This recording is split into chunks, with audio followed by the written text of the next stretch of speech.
Hi guys, எங்கள் தளபதி வந்துட்டாப்புல. பேசணுன்னு அவளோட இருந்தீங்க. மீட்டிங் போட்டு பேசிட்டாரு.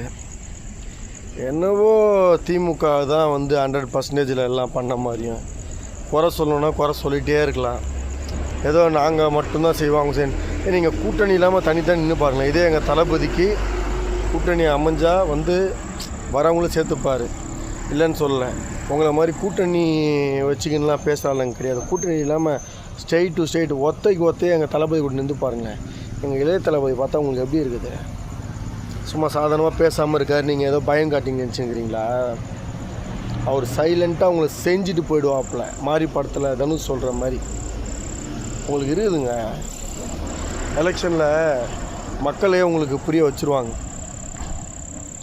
அது இல்லாமல் மீடியாவில் அமைச்சருங்களோ யார் கேள்வி கேட்டாலுமே இவங்க இப்படி இருக்குது சார், விஜய் சாரை பற்றி எதாவது கேட்டால் அதை போய் அவரை கேளுங்க. கேலி கிண்டல்லாம் பண்ணுறீங்க.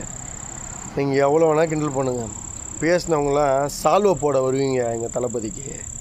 26 எங்கள் தளபதி உங்களை ஓட கூட போகிறாப்புல. அது நீங்கள் எவ்வளோ பெட்டி வேணாலும் கொடுங்க. அவர் எங்கள் தளபதி செலவுலாம் பண்ண தேவையில்லை. மக்கள் ஆதரவு உள்ளவர். விஜயகாந்த் சாருக்கு அப்புறம் அவர் எப்படி அந்த பீக்கில் இருந்தாரோ அதை ஓவர்டேக் பண்ணி அடித்து உங்களை தும்சம் பண்ணுவார். இன்னொரு 5 மாதமா உங்கள் ஆட்டம் அவ்வளோதான். வரட்டுமா?